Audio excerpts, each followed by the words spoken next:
Hey guys, Ken here. So you're watching my second channel. On this channel, we do three things every video. The first one is the YouTube comment Q&A, answering your guys' questions that you leave below on any of the videos on this channel. Two is the subscriber book analysis and optimization. We're going to go over some of your guys' books, see what we can do to improve the results and what you should do moving forward to have better results. And three is we're going to go over some sort of self-publishing related strategy or advice, something that's working right now with myself or with my students that you can implement into your Amazon publishing business to get better results. So because this channel is brand new, we don't have any questions to answer yet. So make sure you leave them below if you have them. So let's get right into the subscriber book analysis. But I will also mention I recommend you stick around till the end of the video because we're going to go over a very, very important strategy, which basically shows you how to turn your existing book customers into organic reviews with a high conversion rate.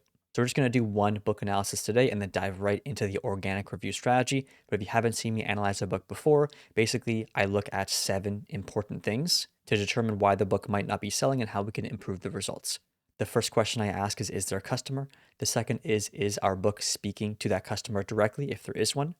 Can they see and read the title at a glance? Does our book present a better offer than our competitors? Does our cover look the part yet stand out?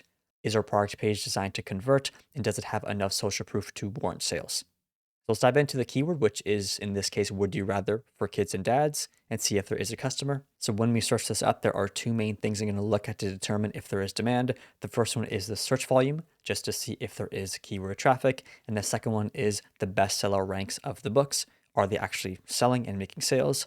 And more importantly, do the books actually match the search term so we know that the results are correlated? So as you can see, the search volume is quite low. Normally, I like it to be 2 or 3,000 or more. This number isn't super important, but it just helps as a bonus metric. And I use the BookBeam tool to find this out. The second metric is the bestseller ranks of the books. Are they selling? So we have the book we're reviewing right here, ranking number 1. We have a couple more books on the topic that are close enough that aren't selling. No sales on this one. These are some box sets with 1,000 reviews, which is a bit different. Looks like a large brand. So we have Would You Rather for kids that's selling well. However, in my opinion, for kids and dads is a different topic and different targeting. Once again, Would You Rather Family Challenge, not specific enough to this exact topic, as well as it has 2,000 reviews. So the exact book's titled Would You Rather for kids and dads. I'm not seeing any sales. So in my opinion, there isn't a customer. But if we go and look up Would You Rather for kids, we can see what this looks like. So as you can see, there's a lot more action going on here. We have books selling super well. We have high reviewed books, more search results, more search volume. And so this topic specifically does have a lot of traction. I assume that maybe Lacey wanted to take some of this traffic and have a unique angle to do so. However, that can work, but it is quite difficult because the main books that are going to be ranking here are going to be exactly Would You Rather for kids. And if someone's searching this up, they're most likely going to want a book on that exactly. So I'm going to say for this specific search term, there isn't a customer. However, there is a few things we can do to hopefully rank better on our other main search term that has all the traffic and get some sales from there. Is our book speaking to that customer exactly? I'm going to say yes, because they did do a good job at targeting. This is actually going to be no. Can you see and read the title at a glance? I'm going to say yes, absolutely. This is presented well. Does our book present a better offer than our competitors?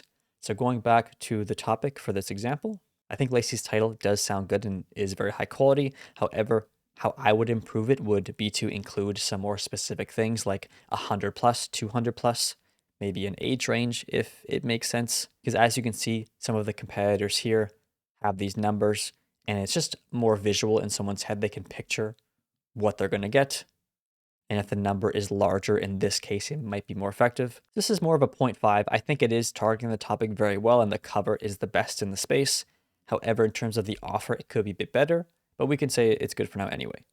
So does our cover look the part yet stand out? Absolutely. This is a great cover for this topic. Is our product page designed to convert? Let's have a look. Starting with the description, we have a good hook sentence. Family game night just got a lot more ridiculous. It gives a sample. Would you rather have unlimited snacks or unlimited sleep? That's really good. And if you do have kids, I'm sure this is very relatable because kids love snacks. I don't have kids, but I do know that. Don't ask me why. It shows them what's inside, some specific things that will cater to the audience. It says what it's perfect for, and has a good close sentence. So this is a good description for a book like this. Going down to the A+ content. The goal of our A+ content is to showcase the end result.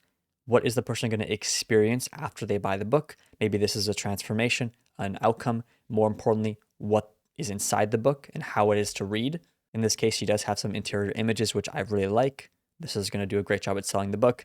The only thing I would change, of course, would be to align this cover with your current cover, as I'm sure this was updated after the A plus content was not. So having that cohesion is important, so definitely update this. But overall, this A plus content looks good, paints a picture, shows a story, shows what's inside. And if you do want to optimize it further, you can simply paste these images into ChatGPT and ask it to create a more professional, enhanced version of it and see what it comes back with, and you'll get some good ideas. So I'd say yes, our product page is designed to convert. Do we have enough social proof to warrant sales?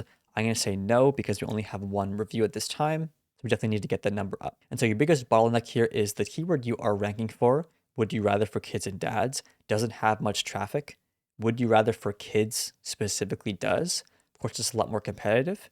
And so if you want to get your book ranking underneath this search term, because it's still in your title, I'd recommend increasing your review count to around 20 to 30, and then reintroducing some sales through Amazon ads. Maybe even have your book at a discounted price as well to drive some impulse buys. And of course, target relevant books under Would You Rather for Kids and keywords in your advertising campaigns. Because Amazon is performance based, it just wants the best selling books to rank the highest. So if you do introduce some sales and have the right social proof, you might be able to penetrate that other market. But if this specific search term had a ton of traffic, you would have been targeting it well. Your cover looks good, you were ranking high, you would absolutely be getting more sales, but this, in my opinion, is the biggest bottleneck. And so the main things to change for your next book is go and find the demand. So I do see what you're doing with the targeting, but in my opinion, if it was just targeting Would You Rather for Kids, it has some sort of number or something in the title, and the cover was just as strong with around 20 to 50 reviews, you definitely would be gaining some traction on that main search term because specificity is very, very important when it comes to Amazon KDP. So like I said, the title is very good, but offering something more and more specific helps. So in this case, if we could go over 100 fun family debates for laughing, arguing, and bonding, it just adds a bit extra. Otherwise, the book is very, very good. The main issue you're running into is your exact customer isn't there where you're ranking, and you haven't penetrated the other main search term yet. So I do hope that is helpful. If you have any other questions about this, Lacey, let me know below. But diving into our organic review strategy, let's see what we have here. And so diving right into the start here, basically, when somebody buys our book, what we want to do is we want to put a bonus QR code in the book for them to go and put their email in and download this bonus. This gets their email. However, something very important to note is yes, technically it's not compliant to send them to a page where they have to put in their information. However, you're allowed to send customers to helpful links. So if you actually go to the Amazon TOS for links, these are some links that you're allowed to put in. You're allowed to link to previous or subsequent books in a series. You're allowed to link to other multimedia content directly related to the content of the title. So this is videos, stuff like that. You're allowed to link to additional material, checklists, assessment forms, craft patterns, and similar printable materials. So this would be the bonus. However, Amazon doesn't want you to link to pornography. Of course, I don't know who would even do this. You can't link to other ebook stores outside of Amazon. It doesn't want you to link to web forms that request customer information, such as an email address, and of course, some other things as well. But the important thing is here, we don't want to just send them to an opt-in page. We want to send them to a custom website with some sort of helpful bonus information. And then there's an option to put their email in to get something else as well, but it's not the core focus of the page. And so an example of this is if you go to the site lovable.dev, this is an easy way to create a very high quality landing page with one prompt. So basically I asked Lovable to design me a one-page landing page featuring a blog post on chair yoga for seniors, serving as an introductory guide for them. Please write the guide as best you can and I will adjust it later. It's meant to introduce them to the topic and give them some helpful tips before starting. And then at the bottom, you can have an email opt-in for an exclusive bonus, as well as a hover for when they scroll if you'd like. And so this is what it came back with. So of course I will optimize this and change this photo and make it a bit higher quality. But as you can see, this is just a web page with helpful information, a blog post, why chair yoga, before you begin, some 5 gentle starter poses, helpful tips before starting, a simple 10-minute routine, and you can customize this to your liking. But this is absolutely compliant. We are sending them to something additional that's extremely helpful and goes along with the content. But then there is this free bonus that they can see at the bottom that they're welcome to subscribe to, but it's not the sole purpose of the site, which is perfectly fine. And so now once somebody puts in their email and subscribes to this, we can then send them to our email flow, which is an important part of the process, but not the bulk of getting reviews. This is where you welcome them to your ecosystem. You send them their bonus. This can be done through sites like ConvertKit, or I think it's called kit.com now, and MailChimp. These are 2 cheap email marketing softwares. But more importantly, once you put them into this flow, you don't have to send them a bunch of emails after, What we are going to do is set up a Zapier automation where basically this triggers when they sign up. You're going to send them a second email from a personal Gmail account or one linked to your pen name and get a personal thread going where you're offering them a second bonus and then waiting about 7 to 10 days and then following up with them and seeing if they enjoyed the book. But because this is a personal thread and not just a bulk email campaign from an email marketing software, your open rate is a lot higher, your response rate is a lot higher, and now we can personally talk to them one to one and get them to leave that feedback. And so how you set this up is very simple. You go and make an account on Zapier, and because they have the AI builder, it's super easy to do so. I simply put in one prompt when I went to go create a Zap and asked, can you create a simple flow for me that triggers when someone signs up for my mailing list and it sends them a separate email from Gmail offering a second bonus. I then want another personal email from Gmail sent a week later asking them how they're enjoying the book. And so set it all up.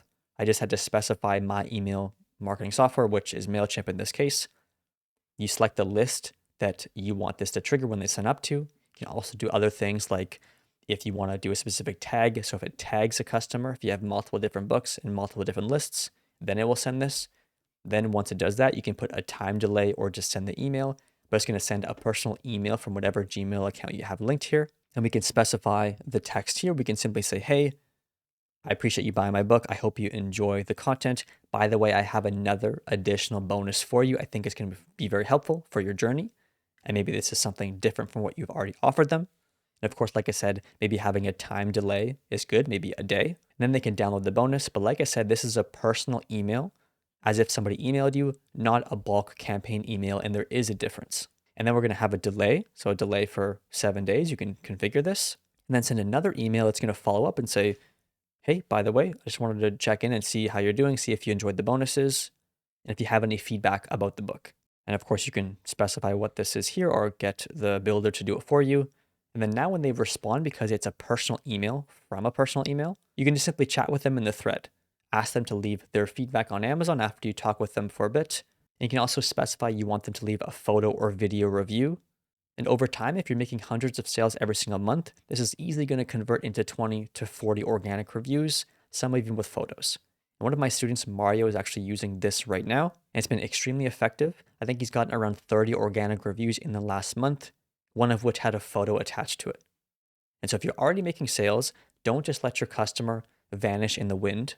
Capture them, nurture them, help them, because they are a real person on the other side just trying to learn something and grow in an area. And if you're helping them and you're asking them for their feedback, they're going to be very receptive to it. People aren't just going to leave organic reviews naturally. You do have to ask them, honestly, just ask them to do so. And it's a lot easier to ask them if you've already given them multiple free gifts and you have a personal email thread with them. This is the automation. You can screenshot it if you'd like. If you want a more detailed video of actually setting up every part of this in detail, I can definitely do that. I do have the email flow stuff in my Publisher Master Academy course already. And I'm going to be adding everything else to this flow as well. But give it a try. Like I said, if you're already making book sales, it's a shame to just leave your customer alone. Help them out, give them resources, communicate with them, and they will be very receptive to leaving their feedback. And over time, this really compounds. So I hope you found this helpful. Like I said, if you have any questions at all, leave them below and I will get to them in the next video. This channel is focusing on your questions, your books, and some more in-depth complex strategies that will help you increase your book sales. We'll see you in the next video.